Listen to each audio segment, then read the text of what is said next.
Jhansi bar council of Uttar Pradesh के द्वारा अधिवक्ता संघ का चुनाव 29 मई को होगा। एल्डर्स कमेटी के द्वारा पत्रकार वार्ता में बताया गया कि 29 मई को bar council of Uttar Pradesh का चुनाव होगा। इस मौके पर एल्डर्स कमेटी के सभी सदस्य शामिल रहे।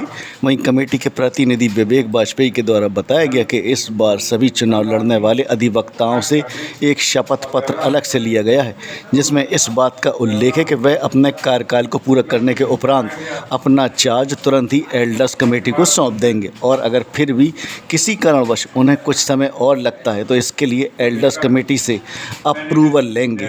उसके बाद 1 महीने के लिए अपने कार्यकाल को और बढ़ा सकते हैं। किस संबंध में प्रेस वार्ता आयोजित की गई? देखिएगा, ये हम लोगों का जो चुनाव निर्वाचन है वर्ष 2023-24 का, उसमें हमारे जो एल्डर कमेटी के चेयरमैन माननीय प्रकाश नारायण द्विवेदी जी, हमारे एल्डर कमेटी के वरिष्ठ सदस्य श्री रघुवीर शरण वाजपेयी जी, हमारे एल्डर कमेटी के सदस्य श्री दामोदर दास अग्रवाल जी, हमारे एल्डर कमेटी के सदस्य श्री सुधीर कुमार सक्सेना जी, हमारे एल्डर कमेटी के सम्मानित सदस्य श्री जगदीश प्रसाद लिखधारी जी के निर्देशानुसार मैं एल्डर कमेटी का प्रतिनिधि विवेक वाजपेयी, एक हम लोगों की एल्डर कमेटी भी जो यहीं उपस्थित है, हमारे साथ Rakesh Tandon advocate, OP Yadav advocate, KG Shyam Singh advocate, Shraddha Yadav advocate, Jaydevi Sahu advocate, हमारे ऋतु हंस एडवोकेट और रश्मि यादव एडवोकेट, हमारे द्विवेदी जी के संग ये सभी लोग यहाँ जो एक प्रेस कॉन्फ्रेंस में उपस्थित हैं। इस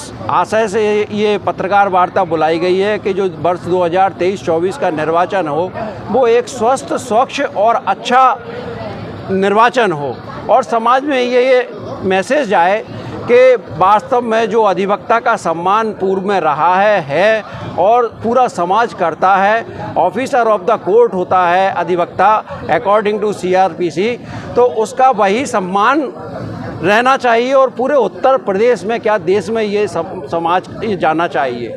लोग करते क्या थे कि तमाम अभी कुछ दिनों से देखने को मिल रहा था हमारी एल्डर कमेटी को कि जब चुनाव होता था तो कुछ स्टॉल आदि, भंडारे आदि करवाते थे। तो एल्डर कमेटी ने एक निर्वाचन प्रक्रिया के लिए एक नियमावली तैयार की और उस नियमावली में ये स्पष्ट किया कि कोई भी प्रत्याशी किसी भी मतदाता को प्रलोभन आदि नहीं देगा कचहरी परिसर में।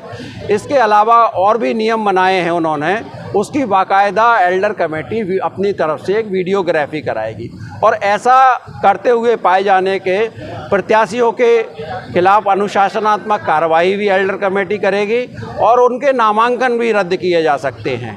उनके विरुद्ध बार काउंसिल और उत्तर प्रदेश भी लिखा जाएगा अगर ऐसा पाया जाता है तो प्रत्याशियों की तरफ से।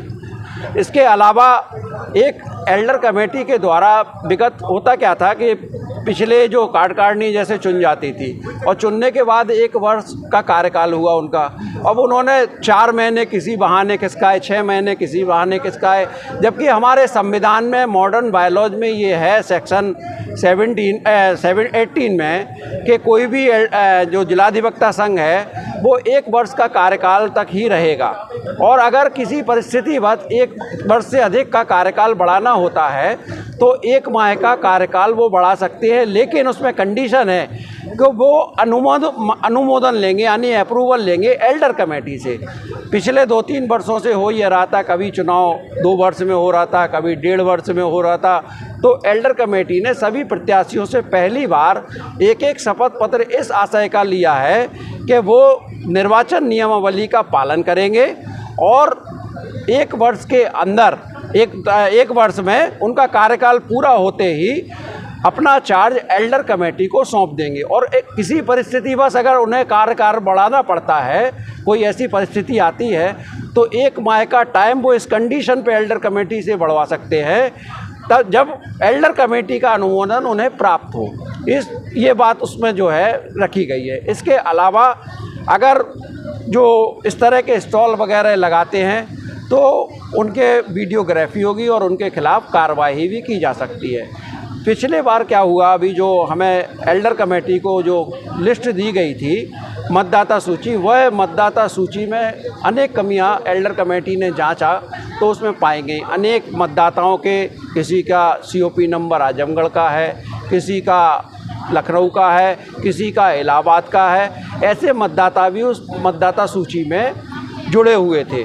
अब वो जिस वजह से भी हुआ हो, हमने तो देखा नहीं, इसलिए जो है। इसके अलावा क्या था कि उसमें तमाम ऐसे मतदाता भी नहीं थे जो वास्तव में एंटाइटल थे अपना वोट राइट करने के लिए। तो उनको एल्डर कमेटी ने निष्पक्ष और किसी भी तरह का पक्षपात ना करते हुए निष्पक्ष चुनाव करवाने के उद्देश्य से ऐसे मतदाताओं को उसमें जोड़ा। कई मतदाता डिविजनल बार एसोसिएशन के थे, उनको हटाया एल्डर कमेटी ने।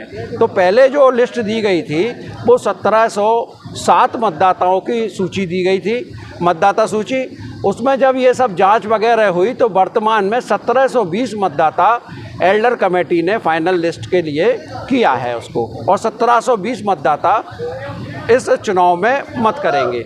और चुनाव हमारा झांसी क्लब प्रांगण में दिनांक 29/5/2023 को प्रातः 8 बजे से सायं 5 बजे तक मतदान होगा। इसके अलावा दिनांक 31/5/2023 को पुस्तकालय कार्यालय हॉल है जो झांसी में ही, जिला अधिवक्ता संघ में ही, तो वहाँ पर हमारी मतगणना शुरू होगी प्रातः 8 बजे से दिनांक 31/5/2023 को। ये सारा प्रोग्राम आप लोगों को